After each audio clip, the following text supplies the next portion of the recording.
one of the issues that we see here is the fact with these online competitions. Like when I was on the show with Taylor, and he went off on like, dude, this is ridiculous. We're leaving up to this standard and people voting whether or not like the rep was good to call attention to it. And we're not really validating these people that are watching the videos as even like trustworthy sources of movement. We don't know if they're coaches. And the thought kind of just like came to me. And I was thinking, what if part of your continued education was actually having to review a handful of those videos? If you are a level 1 and you take the judges course and then you review 2 videos, meaning like you sign in so they know that you watch the video in its entirety and you click the up or down button, however the voting structure would go on the reps there, that you would actually receive educational credits for doing that. And then on top of that, those educational credits would be put toward you being able to keep your L1, L2, L3, L4 active without having to pay for the course in its entirety again within the next 3 to 5 year window.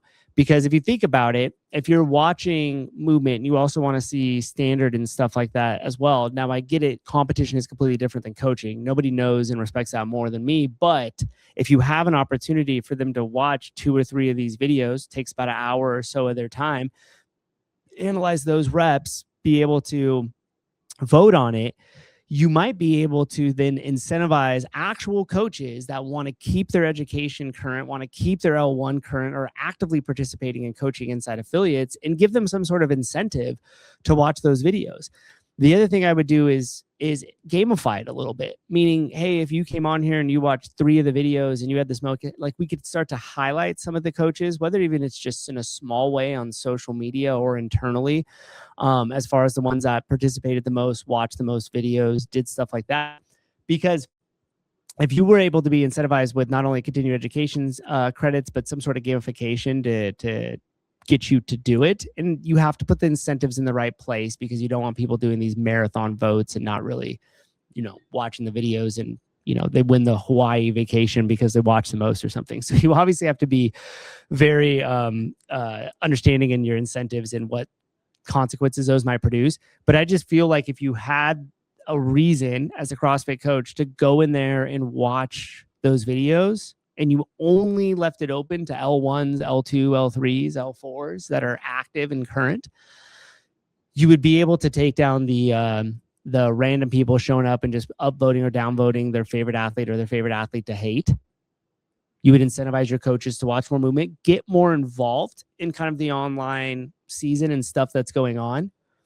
But more importantly, you might start to work towards solving the problem of just the Wild West of those videos.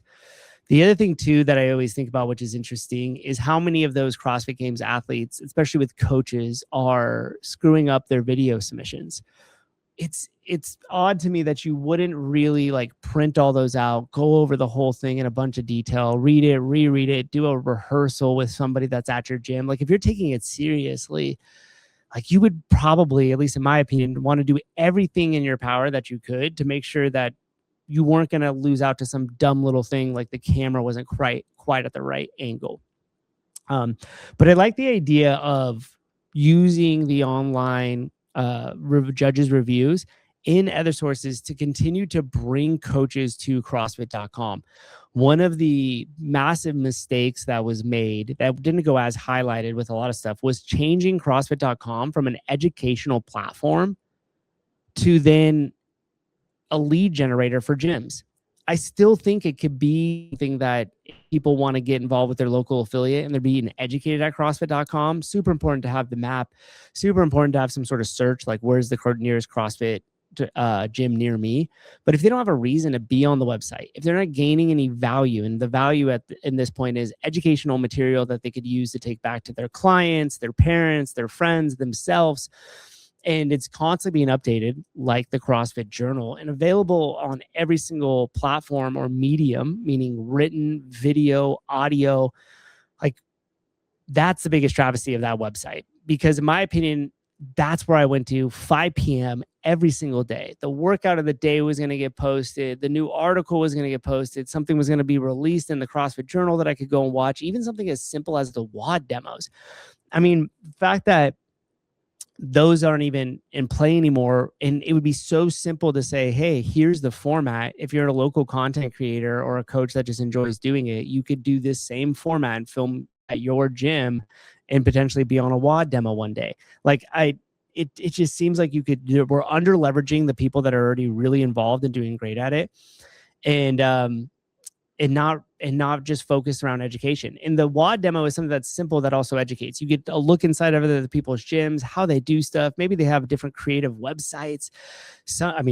Maybe they have different creative warm-ups that they're using or coaching cues or something, and just creating this melting pot of educational resources specifically for CrossFit coaches, and in turn affiliate owners as well. Having segments where it's like a L4 Reacts would be pretty good to have in terms of ROI.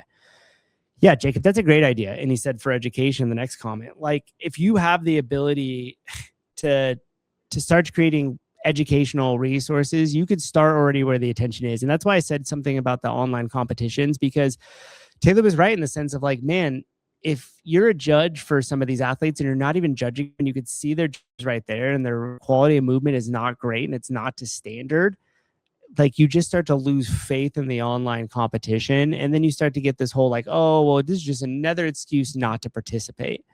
And especially at the highest level, you have to at least be able to get some fair judging and stuff in there. So I don't know. The idea just kind of came to me. I threw it out there, like just thinking like, hey, you have to have your L1 through 4 to even be enter into the portal to watch the videos and then get some sort of educational credits for reviewing them.